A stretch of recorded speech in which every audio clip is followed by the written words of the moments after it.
The moment I stepped into that courtroom, my daughter Melissa let out a nervous giggle. My son-in-law Gregory just shook his head like I was a pathetic joke. But then the judge looked up. He went white as a sheet. His gavel slipped from his trembling hand as he whispered one name, a name nobody in that room knew. The scalpel. He was staring right at me. My family thought they were putting a senile old man in a cage. They had no idea they had just declared war on a ghost. It began as these things often do, with an insult I was meant to ignore. It was a Sunday dinner. I was sitting at the far end of a polished mahogany table, a piece of furniture so long it could have been a landing strip.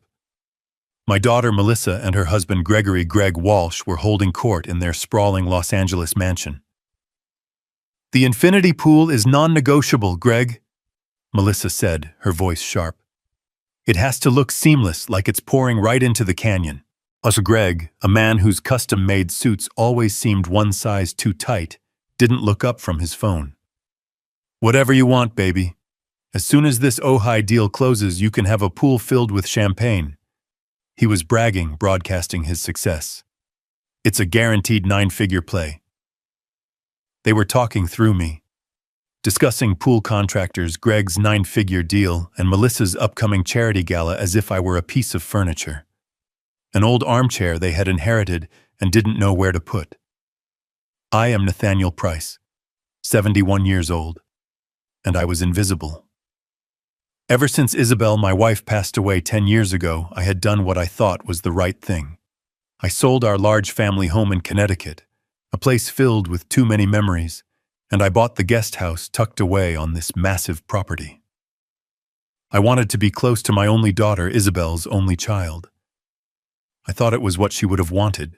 My grandson Tyler, who was 16, seemed to be the only one who recognized my presence. He looked down the long table. "Grandpa, my playoff game is next week. You want to come? We're playing Palisades." Before I could open my mouth, Greg cut him off, his voice slick with casual dismissal. He didn't even bother to look at me. "Tyler, don't bother your grandfather. He needs his rest. He's old." Melissa. My daughter giggled. It was a light, airy sound, but it cut deeper than a knife. "He's right, honey. Just let him be. He's probably tired just from sitting there." They decided for me. They diagnosed my energy levels, my desires, my entire existence without a single glance in my direction. I said nothing. I just looked down at the intricate pattern on my plate where a piece of asparagus had gone cold. They had turned me into a ghost in my own life, and the worst part was I had let them. I had mistaken my silence for patience. I saw now it was just permission. 3 days later, a sharp knock hit the door of my guest house. It was Greg. This was a rare event. He avoided my small house as if it carried a plague, probably because it lacked gold-plated fixtures. He was holding a ridiculously expensive bottle of wine, which he pushed into my hands with a salesman's smile. "For you, Nate. Top of the line." He knew I didn't drink. My cardiologist had made that perfectly clear after my bypass. This gesture wasn't kindness. It was stagecraft. Greg was always a salesman. He sold real estate dreams. He sold the image of a perfect family. I'd seen his type my entire life. They don't just enter a room. They assess its value. He didn't waste time. After one superficial comment about the weather, he got straight to the point. "Nate, I am sitting on the opportunity of a lifetime. A resort in Ojai. It's almost a done deal, but we hit a small regulatory snag. I just need a small bridge loan to clear the permits, just to show liquidity." And he leaned forward, his cologne overpowering. "I know you own this guest house outright. It's just sitting here. All you need to do is put a little leverage against it. $500,000. That's it." He sensed my silence and rushed to close the deal. 6 months tops. I'll give you back 700 grand. That's a 40% return, Nate. You can't beat that anywhere. I watched him. He wasn't just enthusiastic. He was desperate. A fine sheen of sweat was gathering on his forehead. "Greg, I said, my voice perfectly level. I'm 71 years old. I'm past my risk-taking days. My money is for my retirement, and frankly for my medical bills. The answer is no. The change was immediate. It was as if a mask had been ripped away. The smile vanished, replaced by a cold, reptilian fury. Unbelievable, he hissed. Just unbelievable. After everything we do for you. You live here on our land rent-free. I paid for this house, Greg, I interrupted quietly, and you won't lift a finger to help your own family. My God, you are one selfish old man. He said I lived on his land. He didn't know or had conveniently forgotten.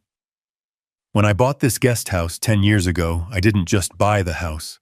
I also bought the 2-acre parcel of land his sprawling mansion was sitting on. His 99-year lease for a symbolic $1 a year was with me. He was living on my land.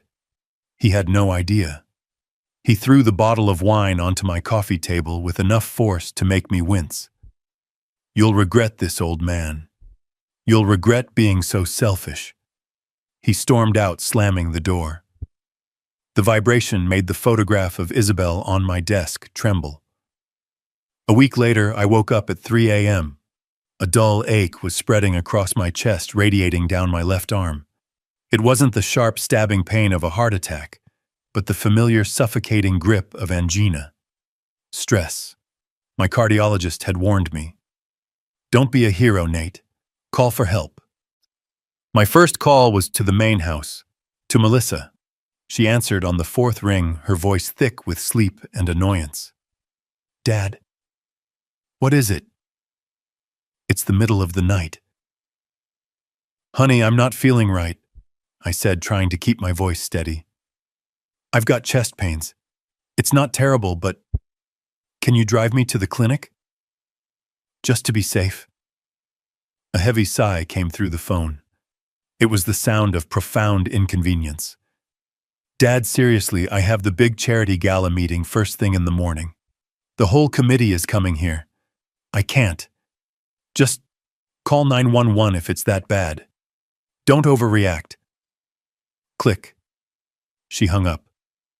She didn't ask how bad the pain was. She didn't ask if I was scared. She told me I was overreacting.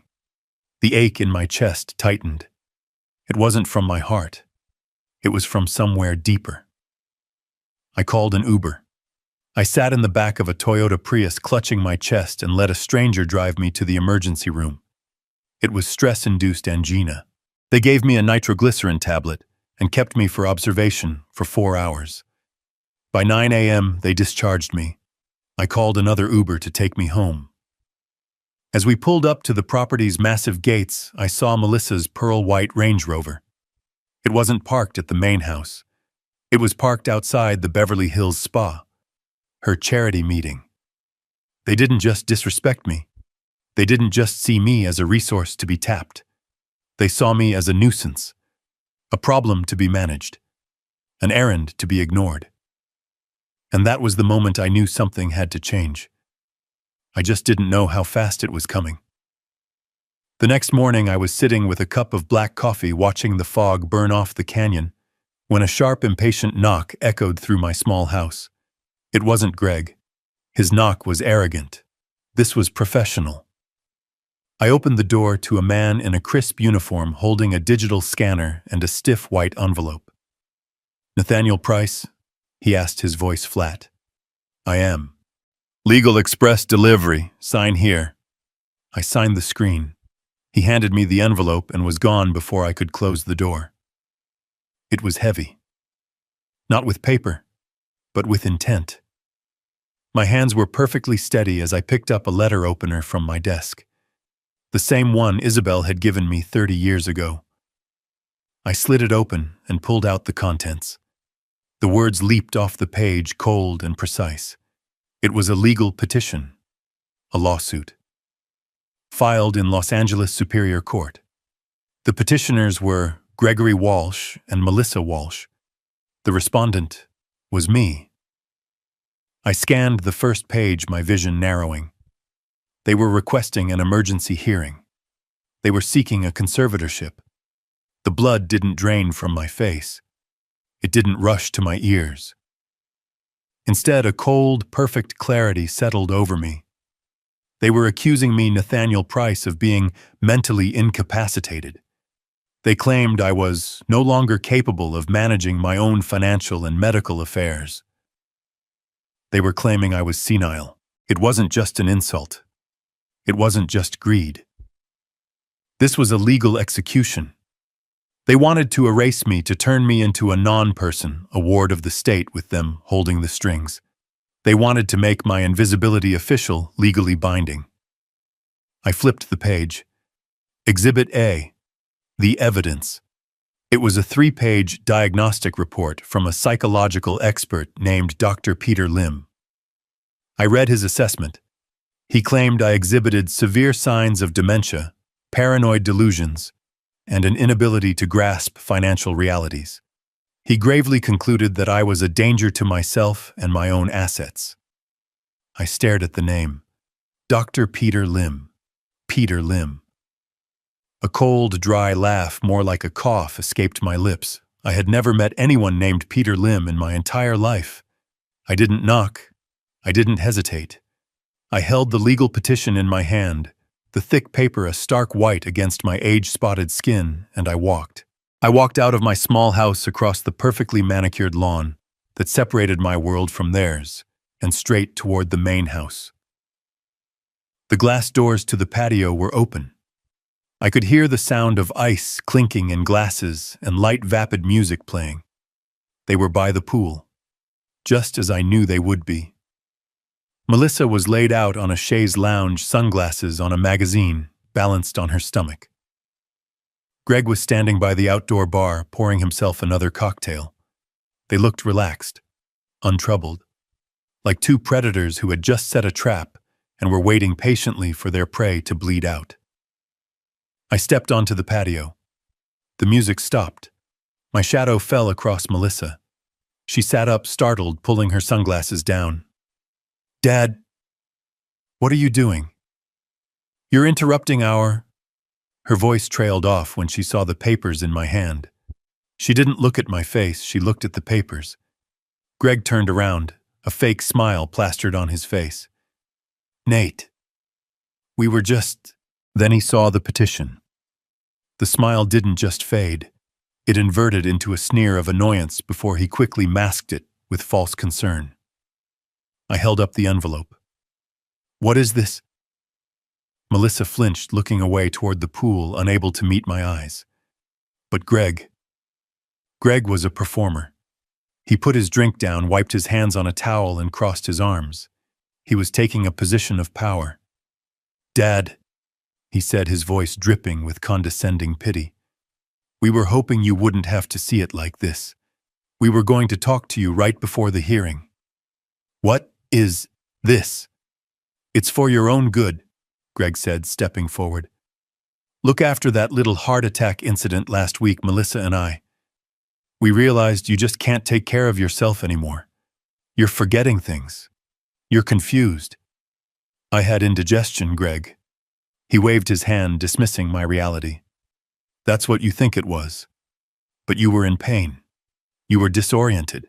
What if it's worse next time you need someone to manage things for you? Someone to protect your finances, to make sure your bills are paid, to handle your medical decisions before you hurt yourself." He was gaslighting me, using the very incident they had ignored as proof of my incompetence. I looked at my daughter. "Melissa, this is what you want. You're signing a paper that says your own father is insane." She finally looked at me, but her eyes were cold, reflecting the bright blue of the pool water. "It's what's best, Dad. We're just trying to help. We love you." "Love," I said. The word felt like ash in my mouth. "You don't even know the meaning of the word." That's when Greg's patience snapped. The mask of the concerned son-in-law fell away, revealing the vulture underneath. He laughed. A short, sharp, ugly sound. "See you in court, old man," he sneered. Frankly, this just proves our point. You're paranoid. That's exactly what Dr. Lim said. He picked up his drink and raised it in a mock toast. You better go find yourself a public defender. Because I really don't think you can afford a real lawyer. That was it. That was the last straw. That was the moment the man they thought was a frail, forgetful old ghost died.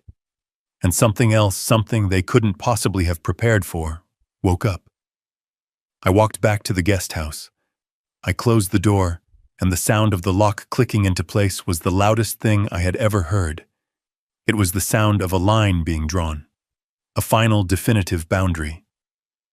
They thought this was the room of a senile old man, a quiet beige box for me to doze in, to be managed in, to be forgotten in. They had never not once seen the other door.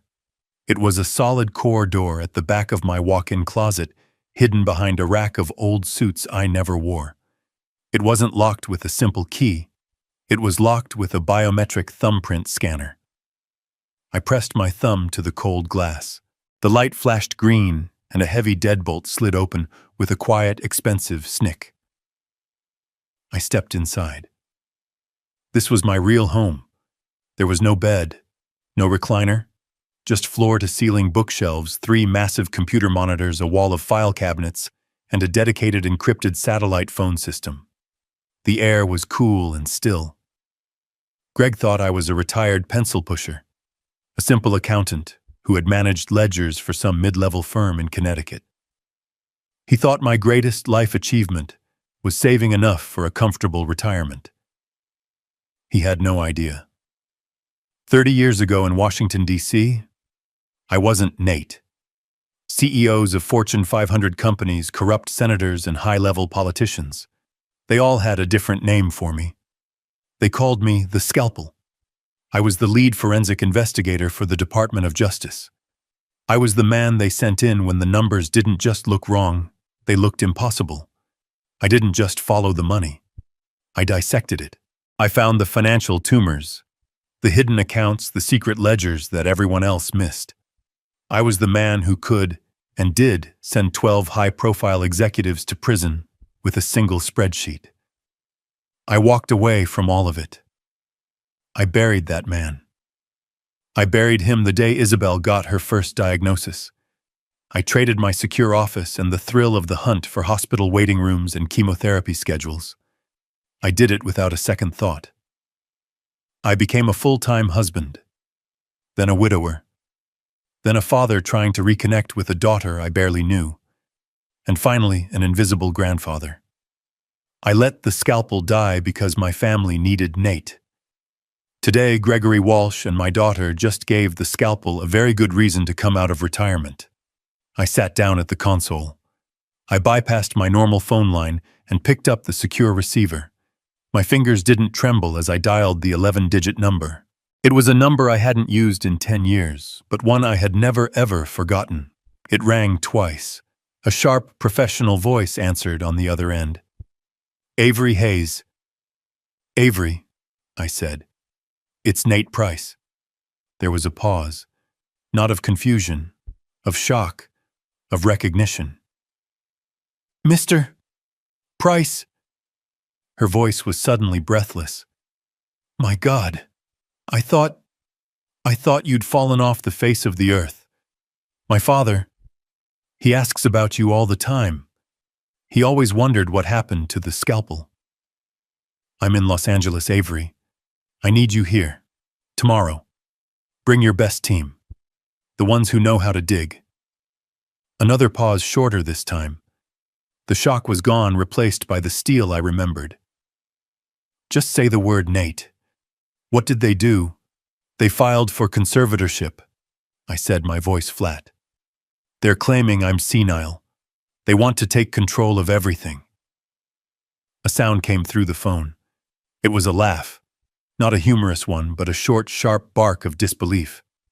They're claiming you are senile. They have no idea, do they? They have no idea who they just tried to put in a cage. Her voice was all business now. Understood, Scalpel. I'm on my way. Just tell me, where do you want me to make the first cut? Avery Hayes arrived at 10 a.m. sharp. She didn't look like a high-powered Los Angeles attorney. There was no flashy car, no $1,000 handbag. She wore a simple dark pantsuit, her hair was pulled back into a severe bun, and her eyes were the color of cold steel. She carried a single slim briefcase. She was the exact opposite of Gregory Walsh. She was substance, not style. She was her father's daughter. She didn't waste time on pleasantries. She stepped into my hidden office, her eyes sweeping the room, once taking in the servers, the monitors, the locked file cabinets. She gave a single appreciative nod. "They really have no idea, do they?" she said. It wasn't a question. "They think I'm a confused old man," I replied, sliding the petition across my desk. "They've provided their proof. Exhibit A. A Dr. Peter Lim." Avery picked up the document. She didn't read the whole thing. Her eyes just scanned the name and the signature. "Dr. Peter Lim, psychological evaluation. Got it." She snapped her briefcase open, produced a tablet, and tapped the name into a secure database. "Give me 3 hours," she said. "Take 2, I replied. She smiled, a thin, sharp smile that didn't reach her eyes. "I'll call you in 1. She left as quietly as she arrived. For the next hour, I didn't just wait. I began my own work. I started mapping out the financial architecture of Walsh Holdings GP and the other LLCs I knew he'd created. I was building the skeleton. Avery was going to bring me the flesh. My secure line buzzed exactly 58 minutes later. I picked it up. "Nate." "Avery." "That was fast." "It wasn't hard," she replied, her voice crisp, digital, and devoid of emotion. "When they're this sloppy, the threads are just lying on the floor waiting to be pulled." "Nate, you're not going to believe this." "Try me." "Okay. First, Dr. Peter Lim is not a psychologist." I waited. "He's not a psychiatrist. He's not a neurologist. He's not even a general practitioner." I could feel the but coming. "What is he, Avery?" "He's a dentist." I let the word hang in the air. A dentist. A man who scrapes plaque and fills cavities. A man who had signed a legal document declaring me mentally incompetent. The sheer naked arrogance of it was breathtaking. "A dentist," I repeated, my voice flat. "Or he was a dentist," Avery corrected. "The California Dental Board revoked his license 5 years ago. Permanently." Now we were getting somewhere. This was the first real piece. "For what? Take your pick," she said. I could hear her typing. "Massive insurance fraud, billing for non-existent surgeries. And his specialty, illegally prescribing opioids. Thousands of pills. He was running a pill mill out of a strip mall in Reseda." So, Greg hadn't found an expert who could be bribed. He had found a criminal. A disgraced, disbarred professional desperate for money and already compromised. A man with nothing left to lose. This revelation, however, led to the real conflict. The question that mattered more than the answer. "Avery," I said, leaning forward. "That's specific. That's not a name you find on Google.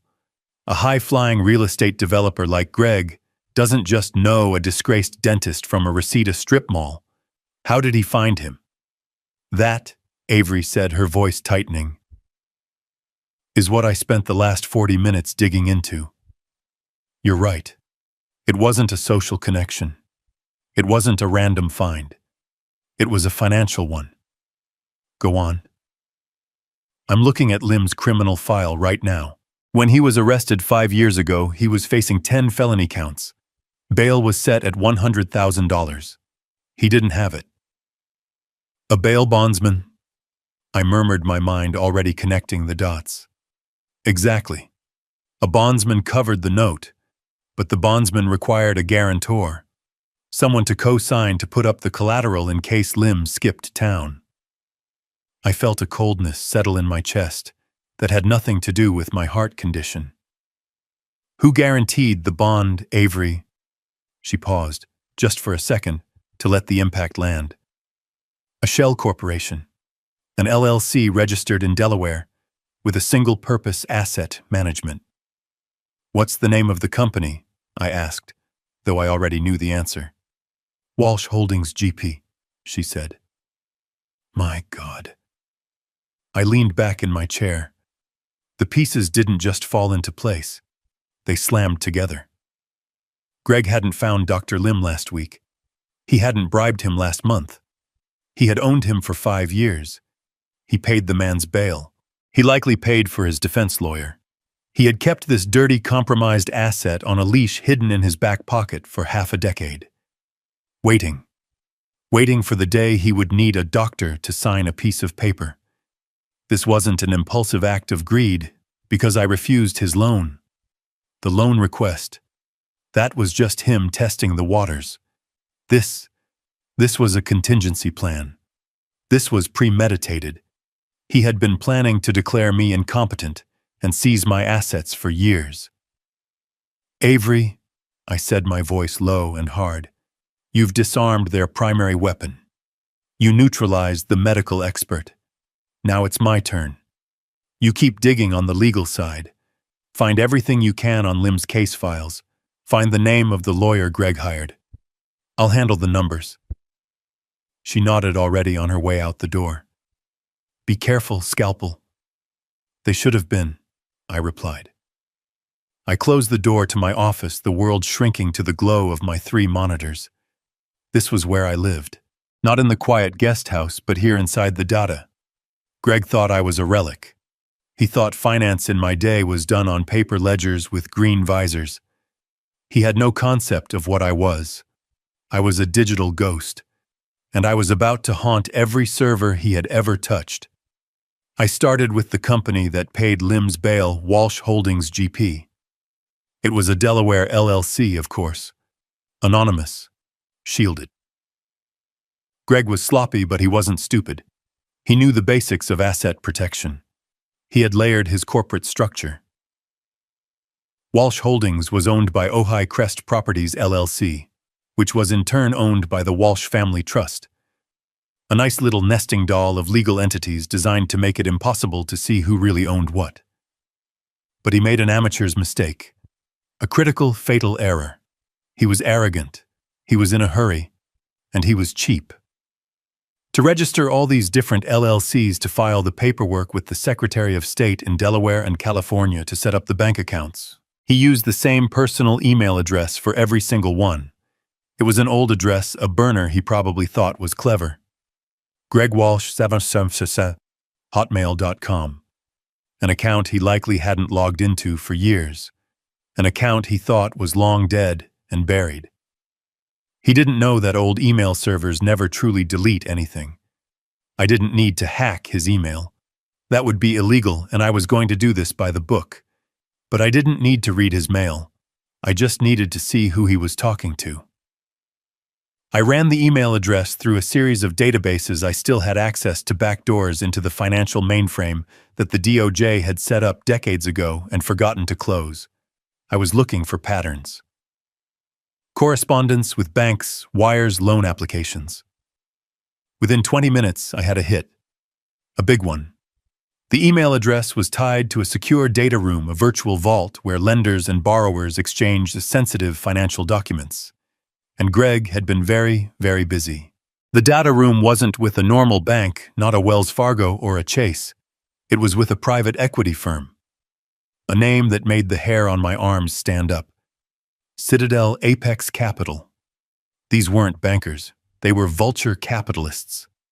They don't give loans to stable businesses. They find desperate men like Greg, men who have already been turned down by everyone else, and they offer them a lifeline. A lifeline attached to an anchor. I didn't have access to the data room itself, but I had access to the server logs. I could see the file names. I could see the email subjects. And that's all I needed. It was a bloodbath. Greg's 9-figure deal in Ojai wasn't a sure thing. It was a categorical disaster. He hadn't just hit a snag. He had run out of money halfway through construction. He had faked his liquidity reports to get the initial loan. He had lied to his contractors who were now filing liens. He hadn't just blown a few million. The logs showed a total capital burn of $50 million. $50 million. And Citadel Apex had found out. The emails were no longer polite. They were frantic. A flood of automated default notices.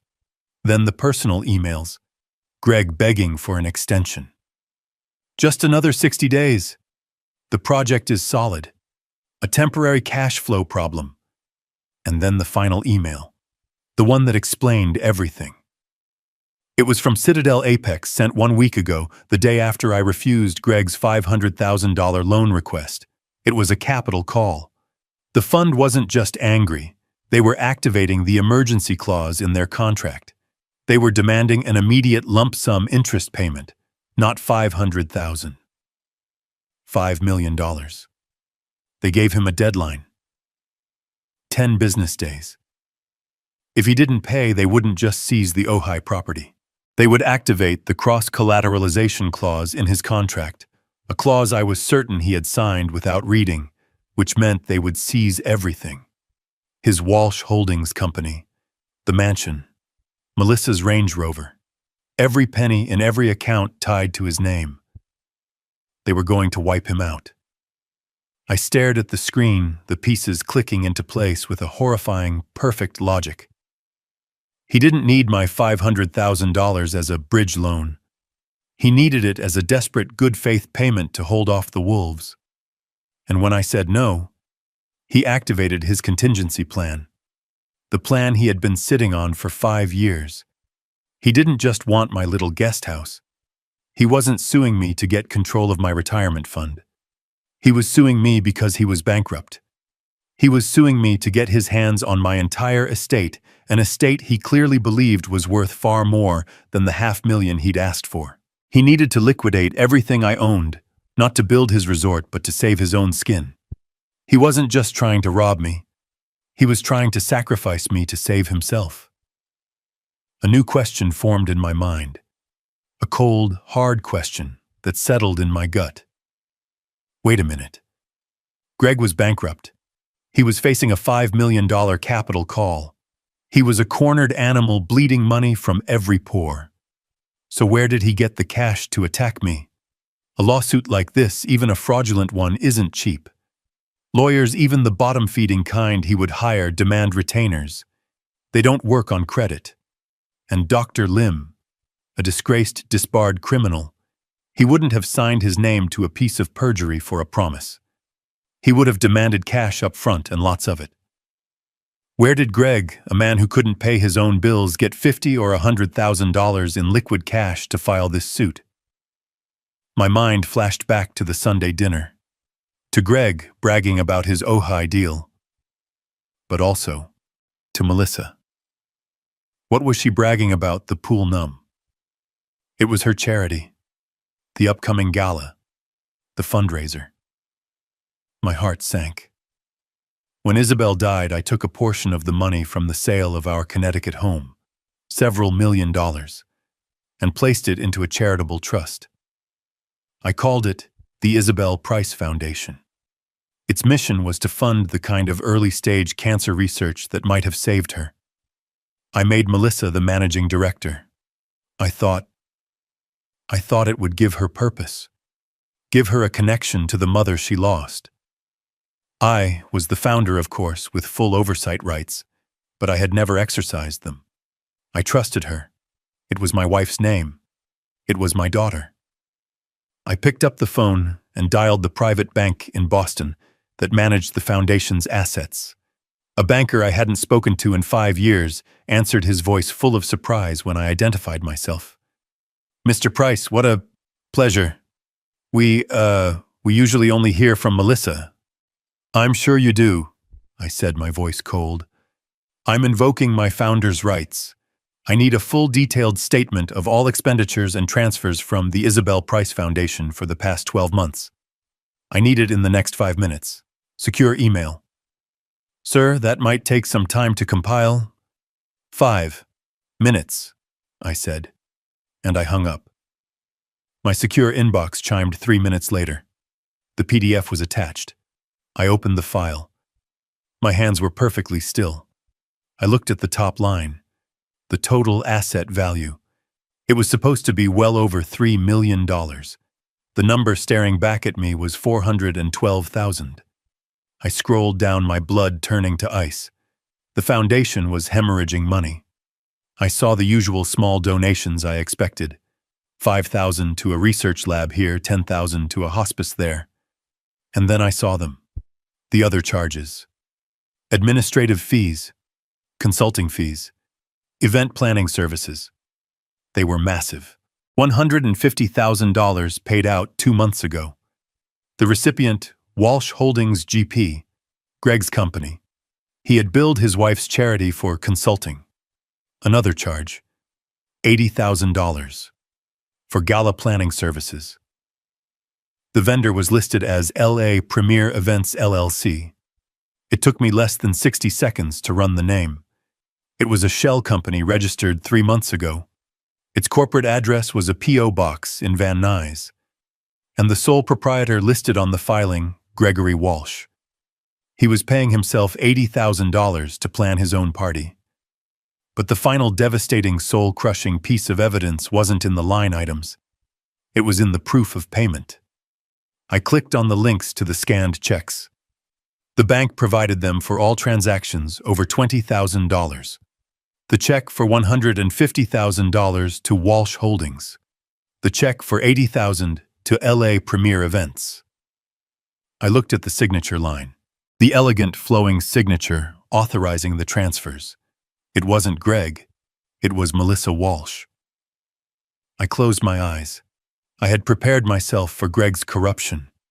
He was a snake, and snakes bite. It's their nature. I had even in some part of my heart prepared to find that Melissa was weak, foolish, manipulated. That Greg had tricked her or bullied her into it. But this wasn't weakness. This was active partnership. This was complicity. These were her signatures, clear as day. She wasn't just being manipulated. She was an active participant in the looting of her own mother's legacy.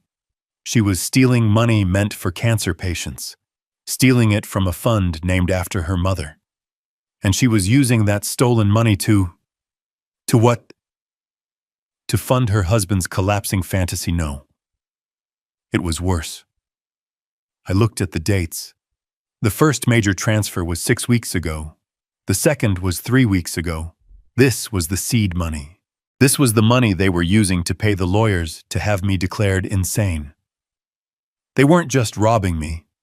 They were using Isabel's memory to finance the execution of her husband. I had thought there was a line of decency, of family, of basic human compassion that my daughter would not cross. I was wrong. She wasn't just lost. She wasn't just weak. She was a co-conspirator. And in that moment, she stopped being the victim in this story. She stopped being my daughter. She became the enemy. I stared at Melissa's signature on the scanned check, the elegant loop of her M, the signature that had paid the lawyer to declare me insane using her mother's money. In that moment, the grief I felt, the shock, the profound sadness, it didn't just fade. It evaporated. It was replaced by something else. Something cold, sharp, and perfectly clear. The scalpel was back in surgery. I picked up the secure line. "Avery?" She answered on the first ring. "Nate. I'm already digging into the law firm they hired. They're bottom feeders, but they're known for—" "It doesn't matter." I cut her off. My voice sounded different even to me. It was flat hard, like polished steel. "Change of plans, Avery." "What? What change of plans?" "We are no longer on defense," I said. "We are not going to disprove their case. We are going to end them. We are going to rip this entire thing apart, root and stem. I am done." There was a silence on the line. "Nate," she said, "what did you find?" "My daughter's signature. On checks from my wife's foundation. They used Isabel's money to finance this attack."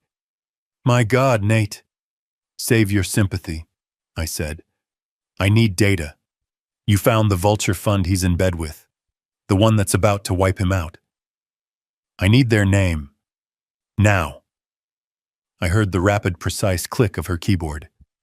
He's in default to a fund called Citadel Apex Capital. Nate, these guys are monsters. They don't negotiate. They just liquidate. I know exactly who they are, I said. And for the first time in a decade, a cold, thin smile touched my lips. Citadel Apex Capital. I wasn't just familiar with the name. I was familiar with the man who built it from scratch. James Jim Callahan. Avery didn't know. Nobody knew. 30 years ago, back in Washington, D.C., Jim Callahan was just a brash, arrogant young trader who had gotten himself tangled up in the Enright Corporation scandal. The SEC was going to indict him. They were going to charge him with conspiracy and throw him in federal prison for 20 years. They were convinced he was part of the fraud.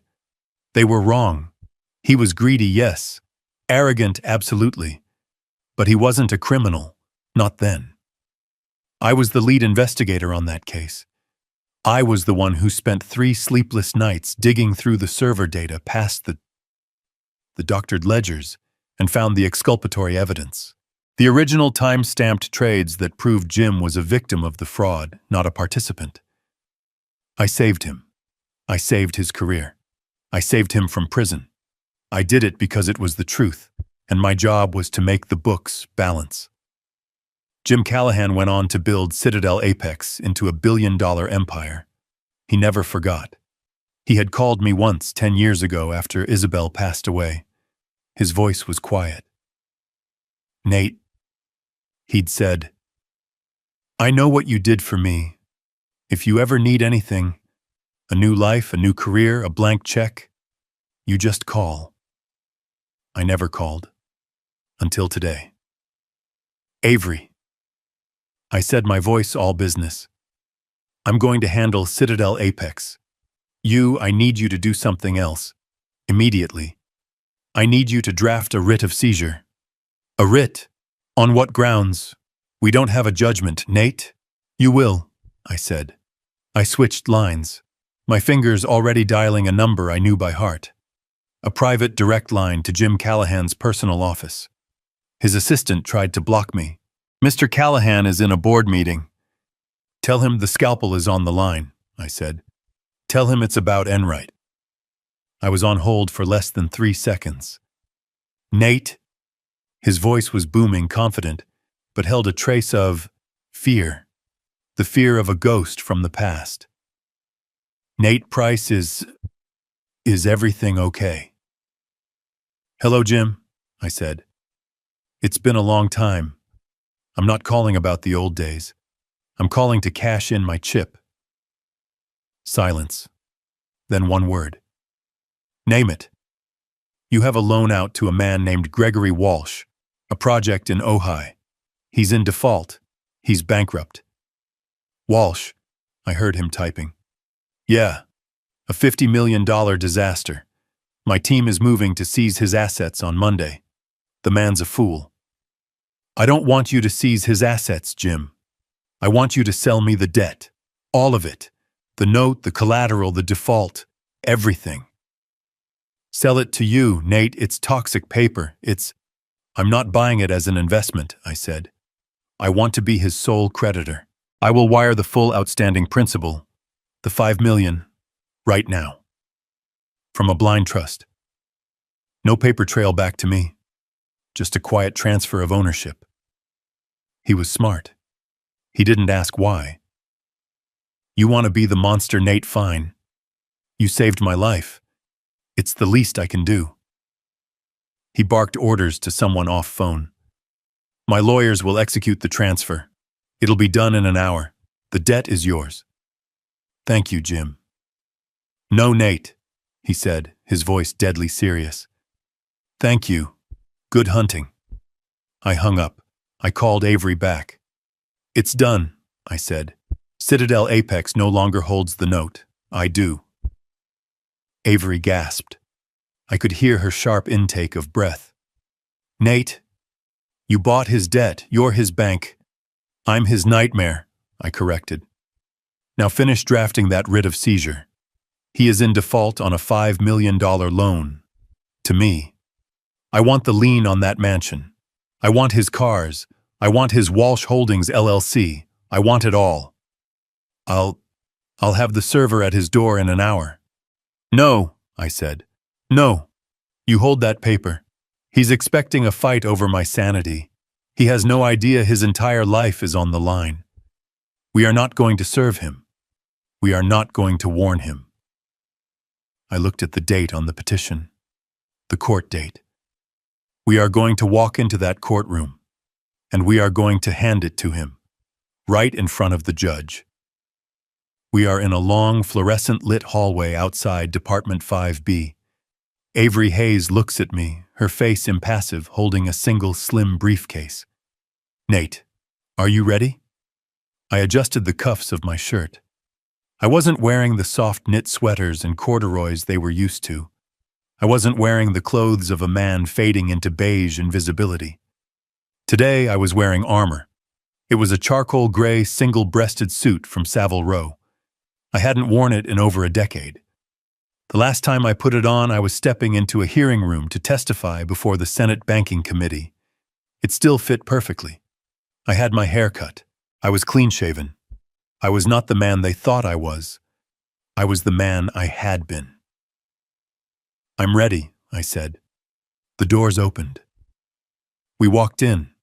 The courtroom was small beige and smelled of stale coffee and cheap floor wax. It was exactly the kind of joyless room where lives are quietly dismantled. Greg and Melissa were already seated at the petitioner's table. They were whispering, giddy with anticipation. Their lawyer, a man in a shiny suit with too much gel in his hair, was shuffling papers, looking supremely confident. Then they saw me. I watched my daughter's face. She looked up, saw me in my suit, and a nervous, suppressed giggle escaped her lips. She put her hand over her mouth, but her shoulders were shaking. She leaned over and whispered something to Greg. I could almost hear it. Look at him. Dad thinks this is a funeral or something. Greg just looked at me. His eyes raked over my suit, my posture, and he just smirked. He shook his head slowly, a look of profound, pitying contempt on his face. To him, this wasn't dignity.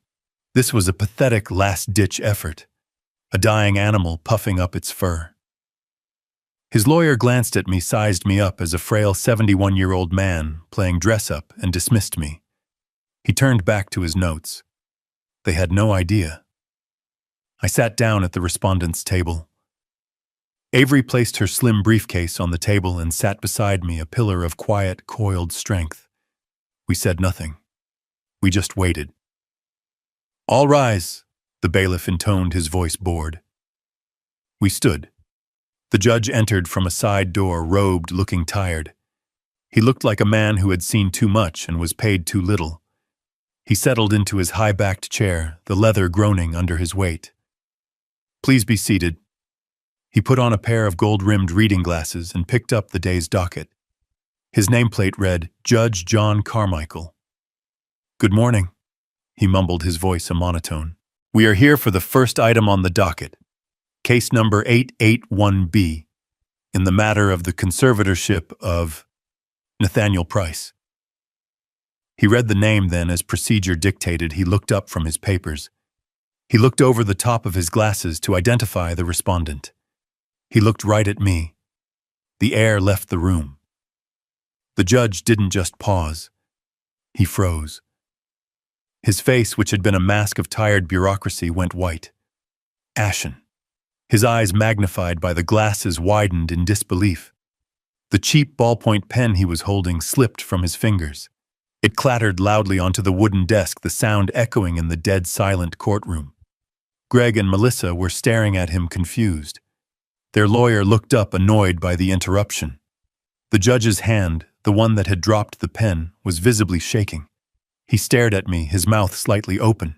He leaned forward, forgetting himself, into the gooseneck microphone on his desk, and in a voice that was meant to be a whisper but was caught and amplified, a voice of pure, unadulterated shock, he said one thing. My God, Is that, is that really him? Every head in the courtroom swiveled.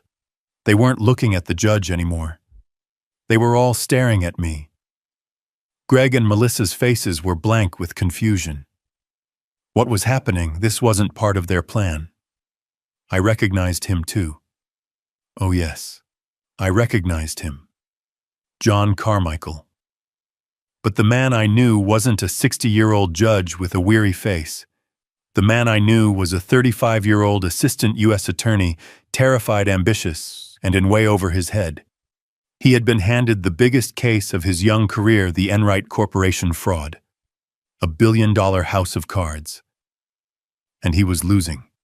His case was falling apart. His star witnesses were discredited. He was about to lose, and it would have ended his career before it began.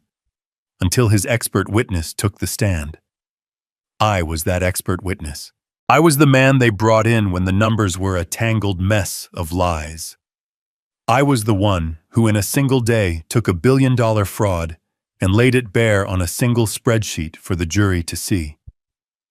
I was the one who put 12 CEOs and their accountants in prison.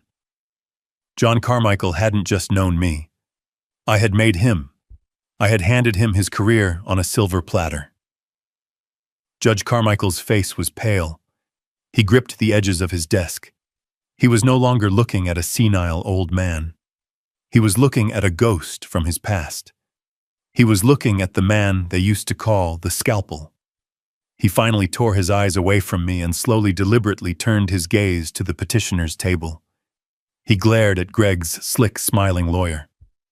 "Counselor," the judge said, his voice no longer tired, but sharp, cold, and dangerous. "Are you aware of who your respondent is?" The lawyer, baffled, stood up. He's Nathaniel Price, Your Honor. A retiree." Judge Carmichael let out a short, harsh breath. It wasn't a laugh. It was a warning. "No, counselor," he said, his voice ringing through the silent room. "That is the scalpel Price. Good luck. You're going to need it." Greg's lawyer, a man named Fierro, looked like he had just swallowed a bug. He was visibly sweating. He looked over at Greg, who made a sharp, furious gesture with his hand. "Get on with it." Fierro, visibly rattled by the judge's reaction, shuffled his papers. "Your Honor, the petitioners call our first and primary witness to the stand, Dr. Peter Lim." A side door opened. A small, greasy man in an ill-fitting suit scurried into the courtroom. He looked less like a doctor and more like a man who lives in a basement. He avoided looking at anyone, especially the judge. He took the stand, his hand trembling as he was sworn in.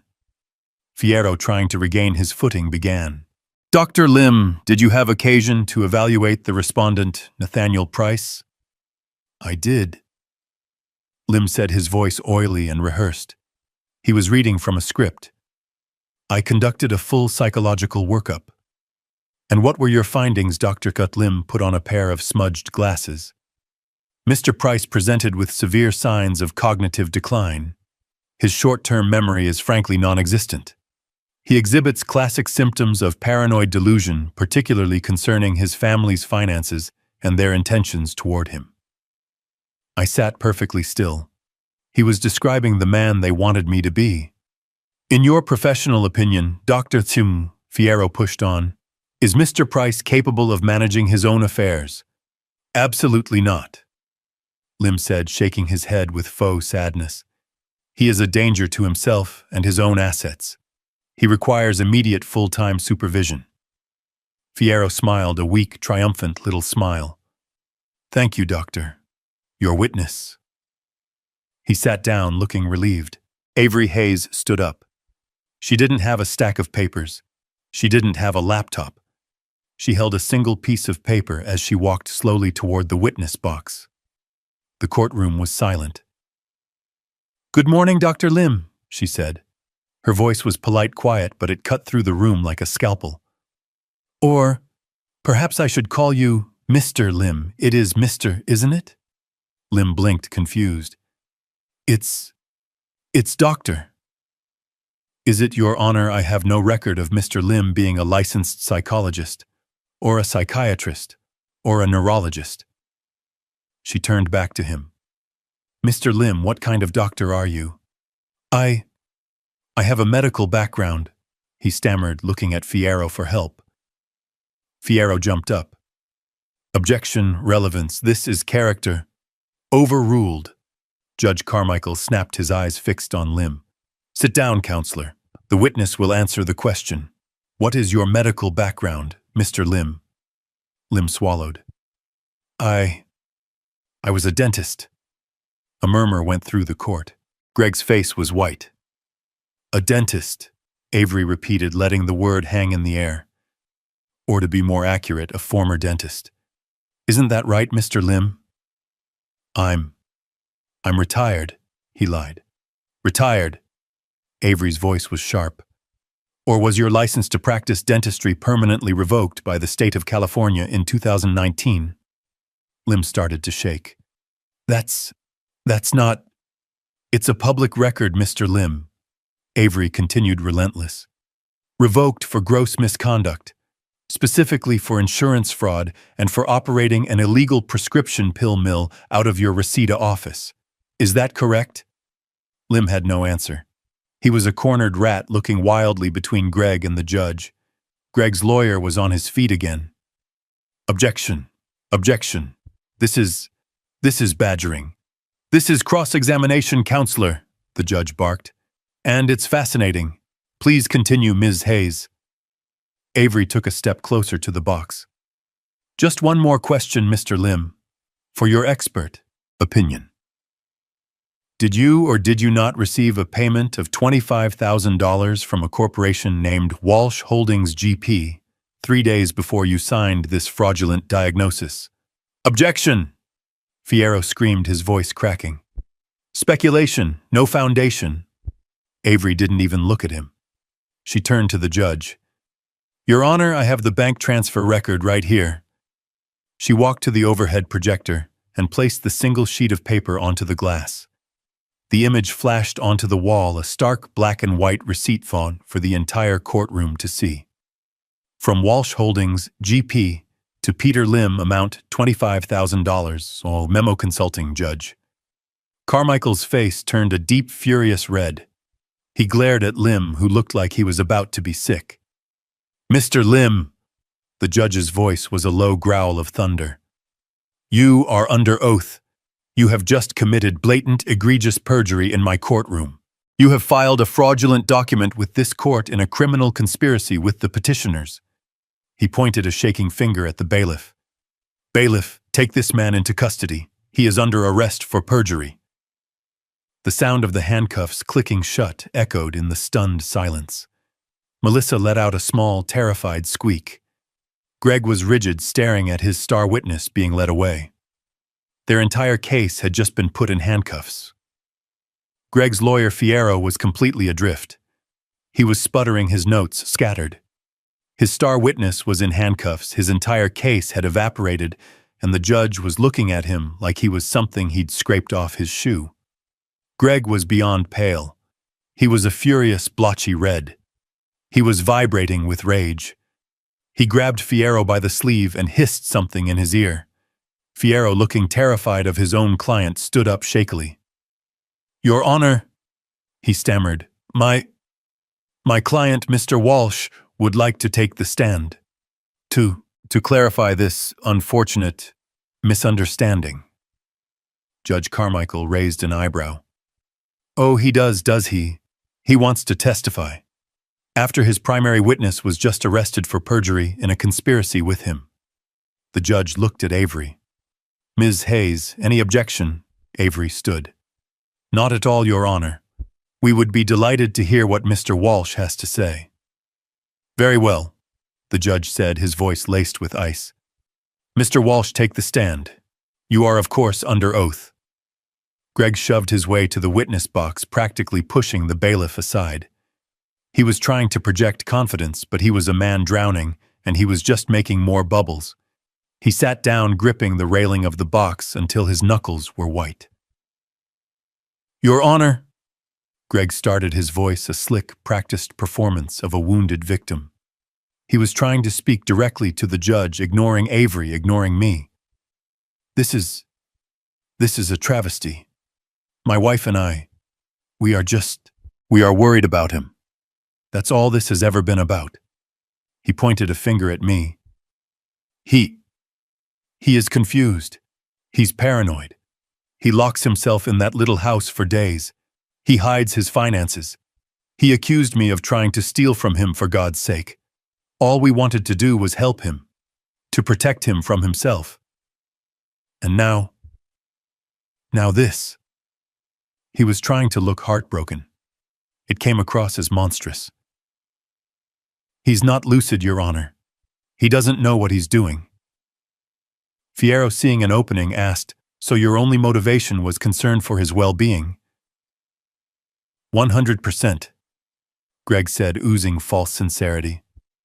Thank you, Fierro said, sitting down, looking as if he'd just dodged a bullet. Avery stood up again. She walked toward him, not with aggression, but with a kind of surgical curiosity. Mr. Walsh, she began, her voice quiet. You just testified under oath that my client, Mr. Price, is not lucid and paranoid. That's right, Greg said, puffing up. He's deeply confused. And his confusion, it centers on his finances, you said. Yes, absolutely. He doesn't understand money. He's from a different time. He doesn't grasp modern finance. I see, Avery said, nodding. Is that why you believe he's not lucid, because he doesn't understand modern finance? It's a major part of it, yes, Greg said confidently. So when you approached him 2 weeks ago and asked him to give you $500,000, you were, what? Testing his lucidity. Greg's face tightened. I was offering him an investment, a chance to be part of the family's success. You asked a man you believed to be confused and paranoid for $500,000.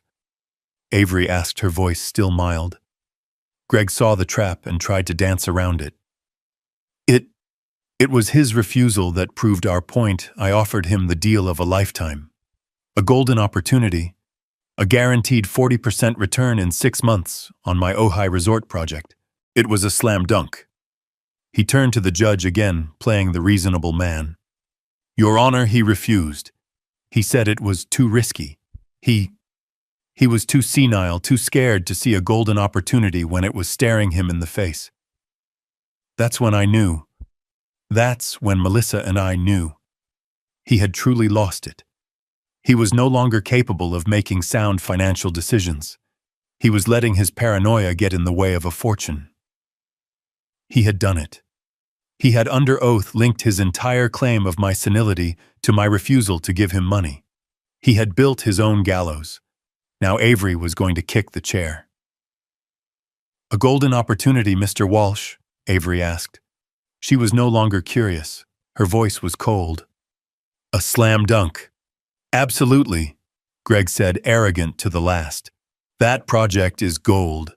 Is that why the project is currently $50 million over budget and facing 16 contractor liens for non-payment? The color drained from Greg's face. He stammered, That's a lie. That's privileged information. How? It's not privileged when you're in default, Mr. Walsh. Avery said, her voice rising, each word a hammer blow. And this golden opportunity is in fact a sinking ship, isn't it? Isn't it true that your primary lender, Citadel Apex Capital, found you in breach of your loan covenants and issued a capital call for $5 million due 10 days ago? Greg was speechless. He was literally opening and closing his mouth, but no sound was coming out. He looked at Fierro, who was staring at his client in pure horror. A $5 million demand, Mr. Walsh, and you didn't have it. You were, and are, completely, hopelessly bankrupt. Weren't you? No! Greg finally roared, his composure shattering. It's a temporary cash flow problem. The project is sound.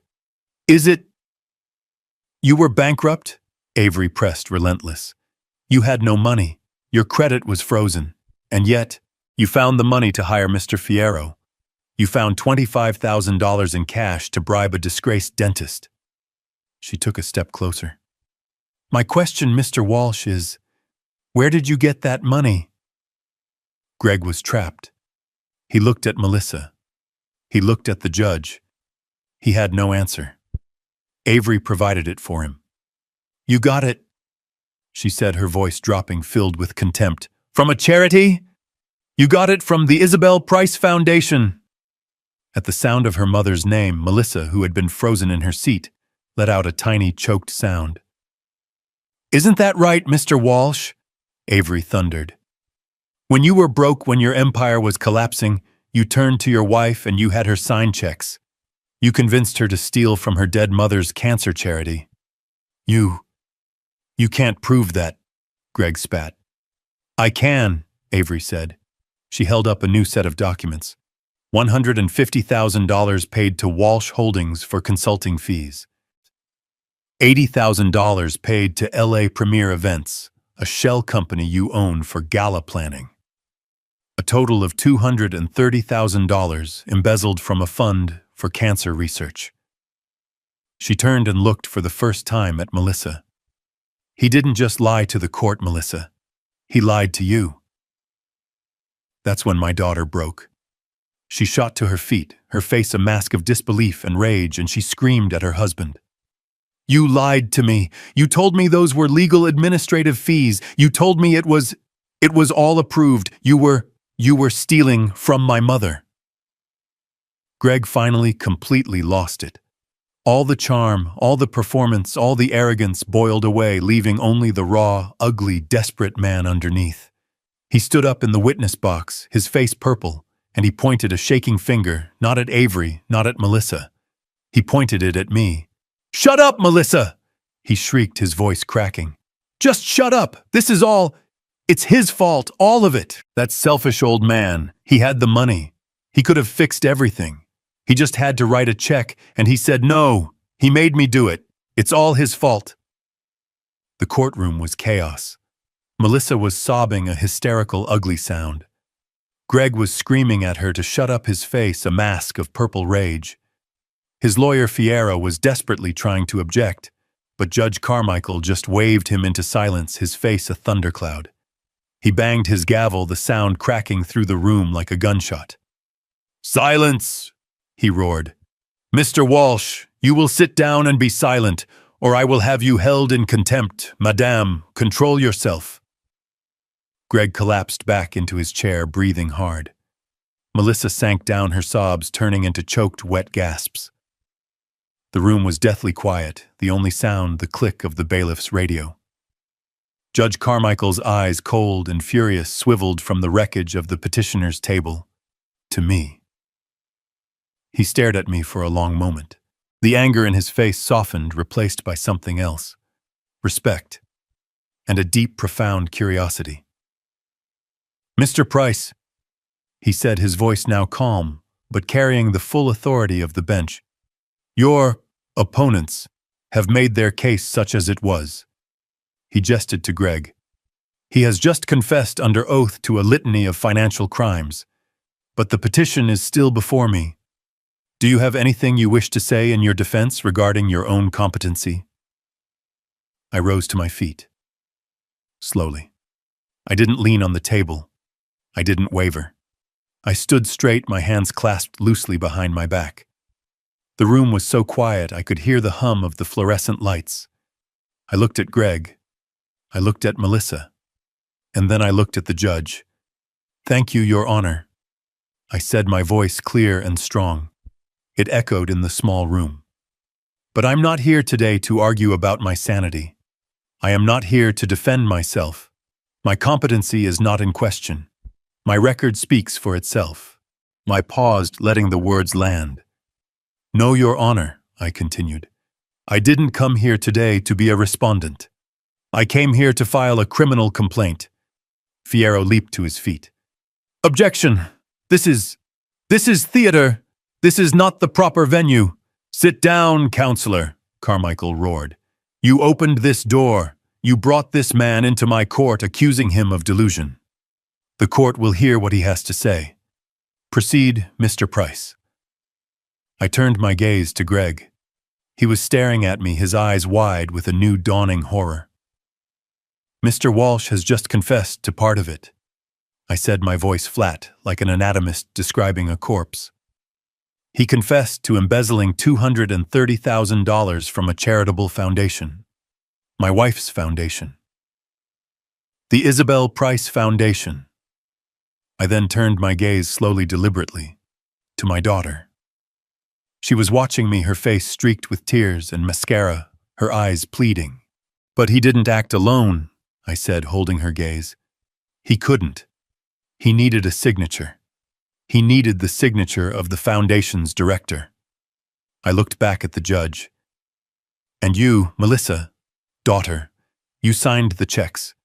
You knowingly and with full intent looted your own mother's legacy to fund your husband's lifestyle and to finance this pathetic attempt to seize my assets." Melissa let out a wail, a sound of pure animal despair. No, I didn't know. He told me." "You signed them," I stated, cutting her off. "It was not an accusation. It was a fact." Greg, seeing his wife crumble, found a new surge of desperate, cornered animal bravado. He stood up, knocking his chair over. He laughed. It was a high-pitched, hysterical, ugly sound. "You can't do anything to me!" he shrieked, pointing at me. You're a nobody! You've got nothing! You think you can... What? File a complaint. It's my word against hers, and you're just a sad, senile old man. You're living in a guest house. A guest house, you're broke. You have nothing. You are nothing." His voice was cracking, but he was triumphant. He believed it. He believed I was powerless. He believed the money was gone, that I had nothing left but my suit. I just waited. I let his voice echo and die. I let the silence return. I let him stand there, panting, a failed king on a stage of his own making. Then I smiled, a thin, cold smile. "Ah," I said, my voice quiet. "About that." I turned my head and gave a single slight nod to Avery Hayes. She stood. She said nothing. She reached into her slim briefcase and removed a single thick stack of documents bound with a blue legal cover. She did not hand it to the judge. She did not hand it to me. She walked across the aisle straight to the petitioner's table and placed the document on the table directly in front of Gregory Walsh. What is this?" Greg stammered, looking at the ominous blue cover. "That, Mr. Walsh," Avery said, her voice clear and ringing, "is an emergency notice of foreclosure and seizure." Greg's lawyer snatched the paper. His eyes scanned the first page. His face, which had been pale, turned the color of ash. This is impossible," Fiera whispered, looking at Avery. This is from Citadel Apex Capital. But that's not the date." Greg snatched the paper from his lawyer. "What is it?" "It seems you're a little behind on the news, Greg," I said, my voice conversational. "You were quite right. You defaulted on your $5 million loan to Citadel Apex. They were, as you know, preparing to seize all your assets. A terrible shame." Greg was staring at the paper, his hands shaking so violently he could barely read. This says the debt was sold." "Yes, it was," I said. "They were very motivated to sell. It was, as you said, toxic paper. And when you couldn't pay them, I stepped in. I bought that debt, Greg. All of it. The note, the loan, the collateral. Everything." I took a step forward. "You defaulted on your loan, Greg, but you didn't default on Citadel Apex. You defaulted on me." I let that sink in. I watched the last traces of color drain from his face as the blood-freezing, soul-shattering reality of his situation landed. "And I continued, am not as patient as Jim Callahan. I am not offering an extension. I am not renegotiating. I am calling the note. effective immediately. Greg looked up at me, his mouth open, a silent scream. I pointed at the mansion he lived in. The main house is mine. I pointed at the cars he drove. The cars are mine. I pointed at the shell companies he built. Your entire Walsh Holdings empire is mine. I pointed at the very suit he was wearing. Everything you thought was yours now belongs to me. I turned back to Judge Carmichael, who was watching this entire exchange with a look of pure, unadulterable awe. Your Honor, I said, my voice ringing with finality, this pathetic conservatorship hearing is over. I made a gesture to Avery and her document. The eviction hearing begins now. Greg was finished. A man who screams his own confession in a courtroom doesn't have many legal options. After his performance, it wasn't a trial. It was a sentencing. My evidence, the evidence Avery and I had compiled, was a precise, airtight coffin. The bank transfers from Isabel's foundation, the fraudulent invoices from his shell company, the perjured testimony he suborned from Lim, and of course the open and shut case of bank fraud he'd been running on the Ojai project. It was an avalanche of paper, and every single sheet had his name on it. He tried to fight. He hired a new, even more expensive lawyer, probably with money he didn't have. They tried to argue he was under extreme duress. They tried to paint me as a vindictive, manipulative mastermind who had entrapped him. It was a pathetic defense. It was like a rat caught in a steel trap, trying to blame the cheese. The district attorney, who had taken a very keen interest in the case after Judge Carmichael's report, didn't even break a sweat. They offered him a plea deal to spare the state a trial. He refused, arrogant to the very end. He still thought he could sell his way out of it. So they took him to trial. And they buried him. I didn't have to testify. Avery's documentation, my financial forensics, did all the talking. The jury was out for less than an hour. They found him guilty on 12 counts of wire fraud, securities fraud, and aggravated embezzlement. The judge looked at Greg, this man who had stood in a courtroom and tried to destroy a man's life to cover his own crimes, and he made an example of him. He wasn't given a slap on the wrist. He wasn't sent to a white-collar country club prison. He was sentenced to 10 years in a state penitentiary. 10 years. I watched them lead him away, no longer in his custom suit, but in an orange jumpsuit. He was finally, truly out of cards to play. The books were balanced. Melissa was the hardest part. She was my daughter. She was Isabel's blood. But she was also a co-conspirator. The evidence was undeniable. Her signature was on the checks. She had sat there week after week living a life of luxury, knowing it was being paid for by money stolen from her mother's grave. Her lawyer approached me begging, pleading. Mr. Price, she was manipulated. She was a victim of psychological abuse. Greg controlled her. I looked at him. Did Greg hold the pen? Did he force her hand to write her own name? She is a grown woman. She made a choice. He asked me to speak to the DA, to ask for leniency, to write a letter in her defense to say she was a good person who made a mistake. I said no. I would not interfere. This was not about revenge. This was about consequences. I had spent 10 years allowing her to live without any. I had enabled her weakness, her greed, her casual cruelty. To step in now to save her from the fire she had helped set would be the final worst act of a failed father. She had to stand on her own. She had to face the ledger. She was indicted just as Greg was, but she was smart. Unlike Greg, she saw the end of the line. She took the plea. She pled guilty to felony misuse of charitable funds. The judge was less harsh. He saw her tears, he heard her testimony about Greg's control, but he also saw the bank statements. She was sentenced to 3 years of formal probation.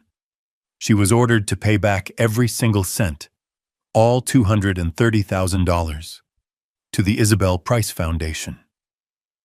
And finally, the judge added one last condition: 2,000 hours of mandatory community service. not picking up trash on the highway, not filing papers in an office.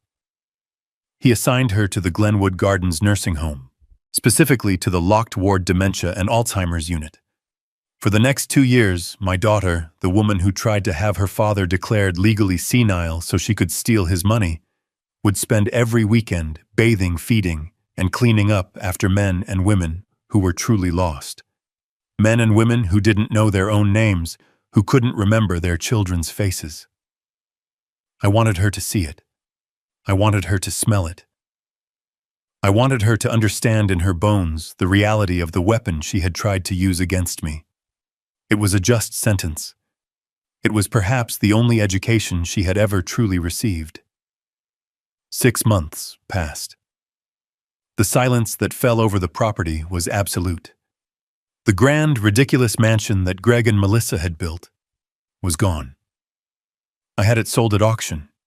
The land it sat on the guest house, my guest house, I sold that too, all of it. The proceeds went to 2 places. Half went to refill and substantially grow the Isabel Price Foundation, which was now under new professional management. The other half went into a trust for my grandson Tyler, locked away until he turns 25. I was in the guest house. It was empty, just stacked cardboard boxes, the walls bare. I was in my hidden office packing the last of my files. The monitors were dark. The scalpel was going back into retirement. I heard a hesitant step on the porch. Not a knock, just a presence. I walked to the door. It was Melissa. She was transformed, but not in the way a spa or a new dress transforms a person. She was hollowed out. The designer clothes were gone, replaced by a cheap, faded blue volunteer's smock with Glenwood Gardens embroidered on the pocket. Her hair was pulled back. Her face was pale thin. She looked 10 years older. The entitlement, the casual cruelty, the arrogant little giggle, all of it was gone. Burned away. Her hands, which were once perfectly manicured, were red and raw. She just stood there in the doorway, watching me tape up the last box. Her voice, when it came, was not the voice I remembered. It was a rasp. Quiet, rough, and dead. Why? I stopped what I was doing. I didn't turn around. Why what, Melissa? Why did you do it? She said, her voice trembling, not with sadness, but with a deep, exhausted rage. Why did you let it go so far? You knew. Don't pretend you didn't. You're him. You knew what Greg was. You knew what he was doing. She took a step into the empty room. You could have stopped us, at any time. When Greg asked for the $500,000, you could have just said, "No, I know you're broke." You could have shown me the papers then. You could have warned me. Her voice cracked, and a single hot, angry tear ran down her face. But you didn't. You let us. You let me sign those checks. You let us file that lawsuit. You sat there in your little house, and you watched us destroy ourselves. You didn't have to ruin us. You didn't have to send him to prison. You didn't have to do this to me. She pointed at her cheap uniform. You wanted this. You wanted to punish us. I slowly taped the box shut. I pressed the tape down, smoothing it with my hand. Then I turned to face her. I looked at this stranger who was my daughter. Because if I had stopped you, Melissa, I said, my voice quiet, you would have learned nothing. You would have hated me for a week. You would have called me a paranoid, controlling old man. And then, you would have gone right back to him. You would have believed his next lie. You would have found another way to get him the money. You would have continued to bleed your mother's foundation dry, one gala at a time. I didn't let you do anything. I just let you be who you were. I walked over to my old desk. When you were 10 years old, you stole $50 from your mother's purse. You wanted a toy, and she had told you no. Melissa flinched, her eyes wide. She remembered. Isabel found out, I continued. She knew it was you and she cried. She cried for an hour in the bathroom thinking she had failed as a mother. And then she came out and she hugged you and she never said a word. She put $50 of her own money back in the purse. She forgave you because her heart was soft. She wanted peace. I looked at her, my eyes as hard and clear as glass. I believe in ledgers. The books must always balance, Melissa. You never paid for that first theft, so you just kept stealing. Bigger and bigger things. You didn't respect me. Greg didn't respect me. And neither of you, respected the memory of your mother. You didn't just cross a line, Melissa. You erased it. You danced on her grave for a swimming pool. She had no answer. She just wept. You didn't destroy yourselves, I said. You were already destroyed. You were just bankrupt, in every possible way a human can be. I just presented the bill. I picked up a single envelope from the desk. I held it out to her. This is the address of a studio apartment in Burbank. The first 3 months' rent is paid. There is a bus pass inside. After that, you are on your own. The books are clear. She took the envelope, her hand shaking. She looked at me one last time, searching for what? For her father. He was gone. She turned and walked away. I watched her go. I am 71 years old. I have retired twice in my life. The first time from my job. The second time from being an invisible, accommodating, silent old man. That day in court, I just decided to pick up the pen again. My name is Nathaniel Price, and my books are finally balanced. This entire ordeal taught me a painful, necessary lesson. I learned that silence should never be mistaken for weakness. For 10 years, I allowed my love for my family to blind me to their contempt. I thought patience was a virtue, but I learned that patience without firm boundaries is simply permission to be disrespected. True strength isn't about how loud you can shout. It's about knowing the precise moment to make your move and having the discipline to wait for it. I didn't want revenge. I wanted accountability. Sometimes the most profound act of love for oneself, and even for others, is to finally and decisively balance the books. What would you have done in my position? Let me know your thoughts in the comments below, and please like and subscribe if you believe that true respect is something that must be earned.